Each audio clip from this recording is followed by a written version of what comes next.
ইরানের সাথে যুদ্ধে পরাজিত হয়ে ডোনাল্ড ট্রাম্প যখন মোস্তফা খামেনিদের খুন করার আবারও পরিকল্পনা করছেন, তখন আমেরিকার নাসা ফেলো বিজ্ঞান ছেড়েও একজন শিক্ষক বিজ্ঞানী বন্দুক হাতে তুলে নিয়েছেন ডোনাল্ড ট্রাম্পকে খুন করবার জন্য।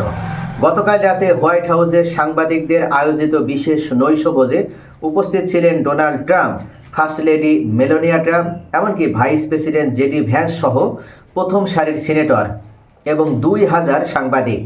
ওয়াশিংটনের এই হিলটন হোটেলে তখন চাঁদের হাট বসেছে আমেরিকায়। আর সেই ভরা মজলিসে হঠাৎ করে 31 বছর বয়সী একজন যুবক, তিনি দুখানা বন্দুক এবং বেশ কয়েকটি চাকু নিয়ে ছুটে গেলেন সমস্ত নিরাপত্তার বুজ্জকে ভেদ করে। কয়েক রাউন্ড গুলিও ফায়ার করলেন। লক্ষ্য ছিল আমেরিকার স্বৈরাচারী খুনি নরপিশাচ এই রাষ্ট্রপতি ডোনাল্ড ট্রাম্পকে খুন করা। আর তার এলোপাতাড়ি গুলিতে মুহূর্তের মধ্যেই ত্রাস সৃষ্টি হয়ে যায় হিলটন হোটেলের মধ্যে। তড়িঘড়ি করে নিরাপত্তা রক্ষীরা আমেরিকার রাষ্ট্রপতি, উপরাষ্ট্রপতি এবং ফার্স্ট লেডিকে বাঁচানোর জন্য মরিয়া হয়ে ওঠেন। যদিও ইতিমধ্যে এক ঝলক ইরানের যে যুদ্ধক্ষেত্র, সেই যুদ্ধক্ষেত্র যেন হঠাৎ করে হিলটন হোটেলের মধ্যে তৈরি হয়ে যায়। ডিসিতেই, আমেরিকার ওয়াশিংটন ডিসিতেই এত বড় নিরাপত্তা বুজ্জ ভেদ করে কি করে সম্ভব ডোনাল্ড ট্রাম্পের উপরে আক্রমণ করা, সেটা নিয়ে চলছে চুলচেরা বিশ্লেষণ।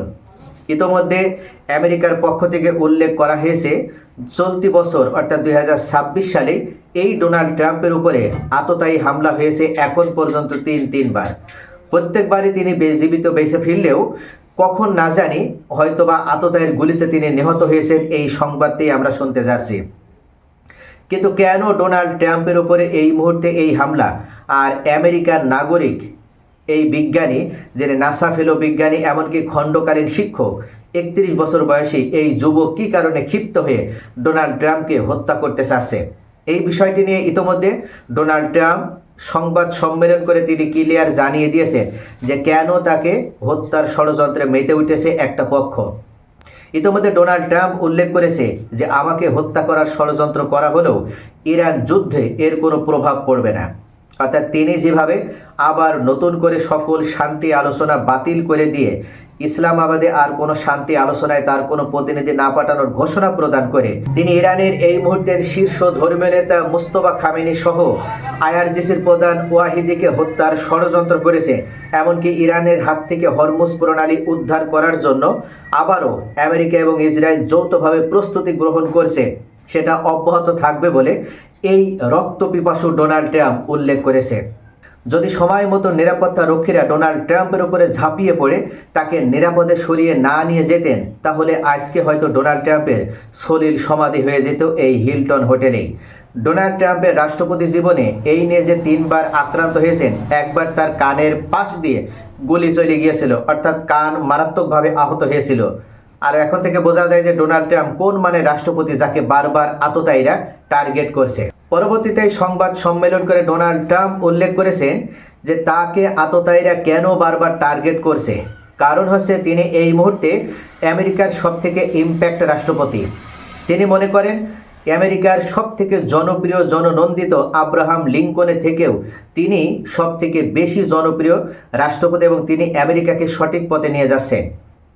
যারা পৃথিবীতে ভালো কাজ করেন তারাই কেবল আক্রান্ত হয়, এটা ডোনাল্ড ট্রাম্পের কাজ।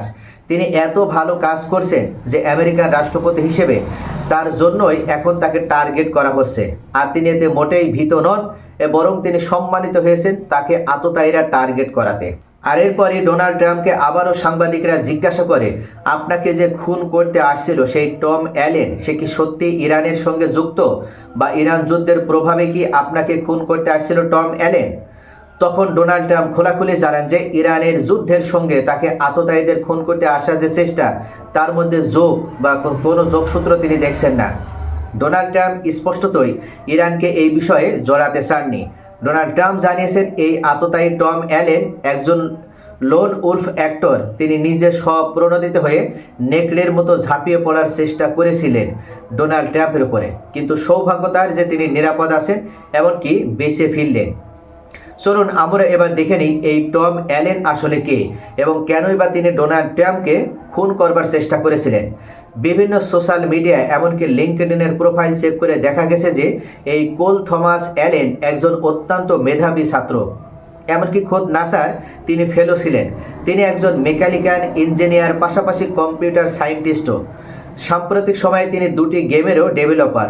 তার সম্পর্কে এই ছোট্ট বর্ণনা থেকে বোঝা যায় যে টম অ্যালেন একজন অত্যন্ত মেধাবী ছাত্র হিসেবে সফল একজন মানুষ। তৎসত্ত্বেও তিনি বিজ্ঞান ছেড়ে কেন বন্দুক তুলে নিলেন, আর কেনই বা আমেরিকার রাষ্ট্রপতিকে খুন করবার এই ভয়ঙ্কর সিদ্ধান্ত বা এই চেষ্টা তিনি গ্রহণ করলেন। যে আগামী দিনে আমেরিকার রাষ্ট্রপ্রধানকে খুন করার যে চেষ্টা তিনি করেছিলেন, তার জন্য তাকে ভয়ঙ্কর শাস্তি পেতে হবে, মাসুল গুনতে হবে সারা জীবন ধরে। কিন্তু আমেরিকান সমাজের একজন মেধাবী মানুষ তিনি কিভাবে রাষ্ট্রপতির বিরুদ্ধে অস্ত্র ধারণ করলেন, তা নিয়ে তৈরি হচ্ছে সবচাইতে বড় প্রশ্ন। এমনকি লস অ্যাঞ্জেলস শহরে তিনি টিচার অব দ্য ইয়ারও হয়েছেন। তো এমন একজন মেধাবী বিজ্ঞানী শিক্ষক তিনি ঠিক কোন কারণে আমেরিকার রাষ্ট্রপতিকে খুন করার জন্য দুঃসাহসিক সিদ্ধান্ত গ্রহণ করেছেন, এটা নিয়ে বিশ্লেষকরা চুলচেরা বিশ্লেষণ শুরু করে দিয়েছেন। বিশ্লেষকরা উল্লেখ করছেন, আমেরিকায় ডোনাল্ড ট্রাম্প দ্বিতীয়বার রাষ্ট্রপতি হবার পর থেকে একের পর এক আমেরিকা বিরোধী সিদ্ধান্ত গ্রহণ করেছেন। যদিও তিনি বলছেন যে আমেরিকার জ্বালানি দাম বেড়েছে, আমেরিকাতে জ্বালানি দাম বাড়ার ফলে সমস্ত জিনিস সাধারণ মানুষের হাতের নাগালের বাইরে চলে গেছে, তাই এই মুহূর্তে আমেরিকায় গভীর সামাজিক সংকট তৈরি শুরু হয়েছে। ওদিকে ডোনাল্ড ট্রাম্প একের পর এক দেশের উপর ট্যারিফ চাপিয়েছেন। সব মিলিয়ে সাধারণ মার্কিন নাগরিকদের জীবন এক নাভিশ্বাস উঠেছে। আর তার প্রতিবাদে এক মেধাবী ছাত্র কৃতি বিজ্ঞানী তিনি পর্যন্ত রাষ্ট্রপতির বিরুদ্ধে ফুঁসে উঠেছেন। আর এখান থেকেই বোঝা যায় আমেরিকার সমাজে অর্থনৈতিক বৈষম্য এবং সামাজিক যে বৈষম্য সেটা কতটা প্রকট হচ্ছে, এবং সাধারণ মানুষ আমেরিকার সরকারের বিরুদ্ধে মারাত্মকভাবে ক্ষুব্ধ। তাই ডোনাল্ড ট্রাম্প যদি দ্বিতীয়বার ইসরায়েলের উস্কানিতে আরও একবার ইরানের যুদ্ধ শুরু করে, তাহলে আমেরিকার সরকারের পতন নিশ্চিত। তবে এই প্রেক্ষিতে ইরান কিন্তু গতকাল থেকে একাধিক টিপ্পণী করেছে ডোনাল্ড ট্রাম্পকে নিয়ে, যে ডোনাল্ড ট্রাম্প নিজের নৈশভোজের খাবার নিরাপদভাবে খেতে পারেন না, খাবারের টেবিলে যখন তিনি নিরাপদ নন, যেখানে তিনি মারাত্মকভাবে আঘাতের শিকার হচ্ছে, সেই ডোনাল্ড ট্রাম্প নাকি হরমুজ প্রণালীকে দখল করবে। তো এখান থেকে বোঝা যায় যে আমেরিকার রাষ্ট্রপতির ক্ষমতা কতটুকু। তারা আরও একটা বিষয় নিয়ে বিতর্ক দানা বাঁধবে। আপনারা ছবিতে দেখছেন যে জেডি ভ্যান্স, আমেরিকার যে সিকিউরিটি, তারা সর্বপ্রথম উপরাষ্ট্রপতি জেডি ভ্যান্সকে নিরাপদ জায়গায় নিয়ে গিয়েছে ডোনাল্ড ট্রাম্পকে অনেক পরে।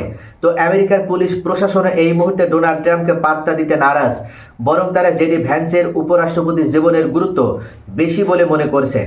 তাকে আগে নিরাপদ জায়গায় সরিয়ে নিয়ে যাচ্ছেন, আর ডোনাল্ড ট্রাম্পকে অনেক পরে। সব মিলিয়ে এই মুহূর্তে ইরানবাসী গোটা ঘটনার দারুণ মজা নিচ্ছে। কারণ ডোনাল্ড ট্রাম্প বরাবর দাবি করেছেন যে তিনি ইরানের সাধারণ মানুষ নাকি ইরানের শাসকদেরকে পছন্দ করেন না, কারণ ইরানি শাসকরা স্বৈরাচারী, অত্যাচারী, আর তিনি নাকি খুব গণতন্ত্র প্রিয়, দেশের মানুষের কাছে তিনি নাকি খুব প্রিয়। আর এই ঘটনায় প্রমাণ হয়ে গেল যে ইরানের মানুষ ইরানের শাসকের সাথে আছে কি নেই, কিন্তু আমেরিকার নাগরিক বা আমেরিকার সাধারণ মানুষ যে আর ডোনাল্ড ট্রাম্প বা আমেরিকার শাসকদের পাশে নেই, সেটা নিশ্চিত হয়ে গেল।